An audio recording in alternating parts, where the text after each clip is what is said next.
Hi guys, welcome to week 10 of 23 weeks of growing food. This is the last day of week 10. I'm standing next to the cucumbers and these guys are already flowering. Interesting, isn't it? This is the one with flowers. That's two cucumbers there. I need to spend some time. I need to take off these old leaves, but I need to know what to do with the flowers and all that. So what we're doing is we're tired of them straining and standing on their own. So what we're going to do is we're staking. You guys see the holes we've dug? There's a hole there, there's another hole over there. We've done 1, 2, 3, 4. So we're putting 4 posts and we are going to stake these. So we'll have strings dropping from the top of the stake onto the cucumber and they will support that. So we're just using wood and we hope that will be strong enough to support these. These don't get as heavy as butternuts and pumpkins, so we'll use those.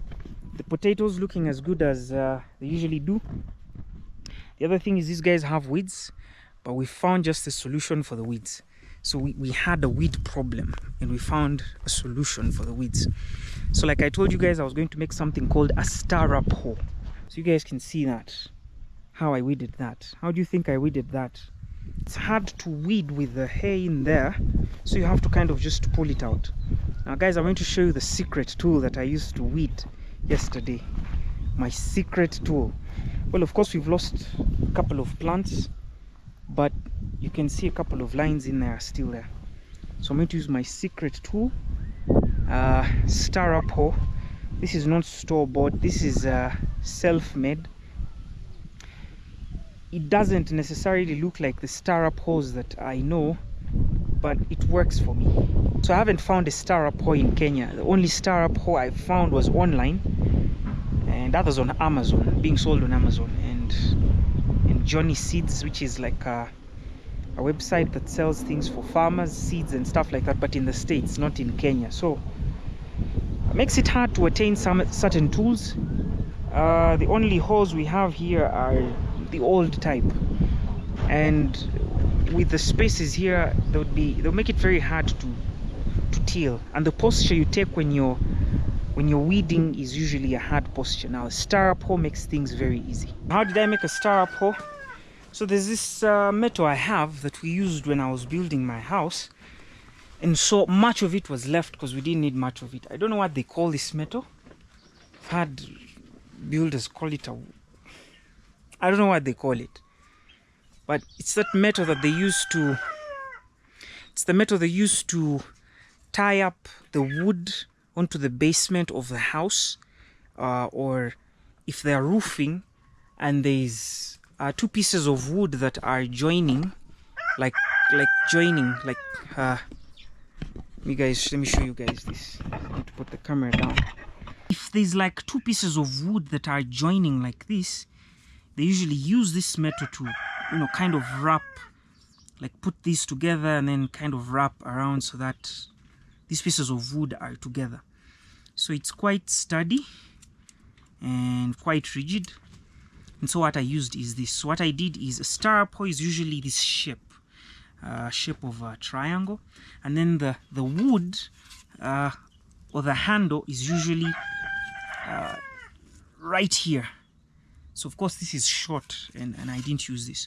So what I did is I got like 5 of these. I cut them out to the length that I wanted, and I took them to these people that sharpen knives. If you stay in Kenya or Uganda, there's these people who walk around. I don't know if it happens only in Kenya and Uganda. I'm sure it happens in many African countries. These people that walk around with bicycles that have blades on them. What is it called? What do they call those? Cutting blades? What? I don't know what those blades are called. With certain rolling blades. Now this is what they use to sharpen these. So I gave to Kabos, and he took these and got them sharpened. So they sharpen them at the bottom and inside. So I had already folded to show the guy where to sharpen. So he sharpens both sides. So both sides bottom, you guys can see that it's pretty sharpened, and inside. if you guys can see that. So it's quite sharp actually, it can cut. And I got 5 of those sharpened. Next thing I did is I got a post that I felt was long enough. The first one that I attached to a post was really short. This is short. If you see me standing, see where it is. So I have to kind of put some effort to use it.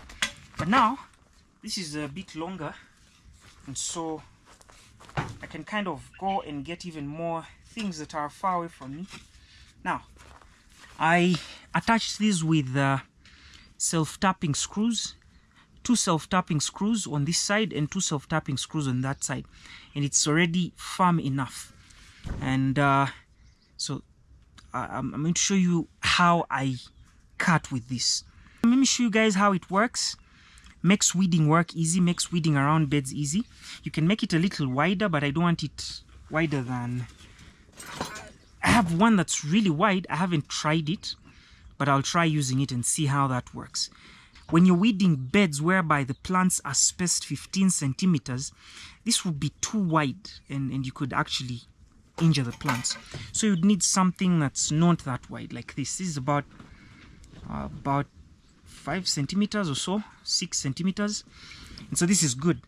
And then of course there's those weeds that are close to the plants. If the plant's not like really rooted in the ground and there's still seedlings that you just transplanted, you want to be very careful, because I injured about 2 yesterday. So for the weeds that are close by, I just took those out with my hands. It's usually 3 or 2 weeds. Yeah, but this is what a star pole pretty much looks like, but they're better. And then the other thing is you want it tilted at about an angle. Now that's the thing I haven't yet achieved, because if you have it tilted, it makes work even a lot easier. But mine has just a very little tilt. See, the tilt is just about 15 degrees from this wood. So let me show you guys how that works and how I've used that, how it's made weeding easy. I did all the weeding yesterday and it didn't take me a day. It took me about 2 hours weeding the spaces that I weeded. I still have a lot of work to do, but I think using my hands, getting down on my knees and using my hands, I would have weeded the space that I weeded in about 2 days. Like 2 days each day, giving it about 4 hours of weeding. And yesterday I did like 2 hours of weeding, just 2 hours of weeding. Was it 2 hours? I did 1.5 hours of weeding. And I did a space that I would have taken about 4 hours with my hands or more. I would have taken probably 6 hours with my hands. So I'd have to split it in days and do 1 hour or 2 hours a day.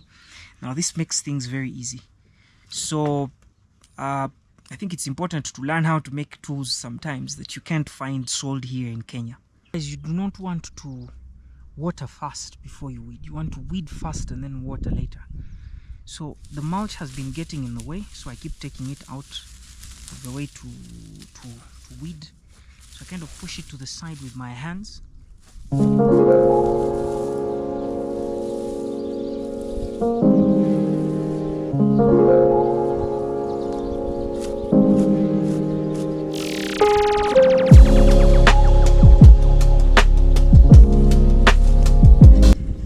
See the area I just weeded? So it's more like you're shaving. So this is it, and you're just doing something like that. I can't hold the camera and do it at the same time, but it's like you're taking it along the soil. You're not getting in there, you're just going along. So it's more like shaving. So what it does, it cuts the weeds just above the roots. We just get you a sample of the weeds that I see. This weed doesn't have any roots, so gets it just above the roots. We leave the roots in, and minimum soil disturbance.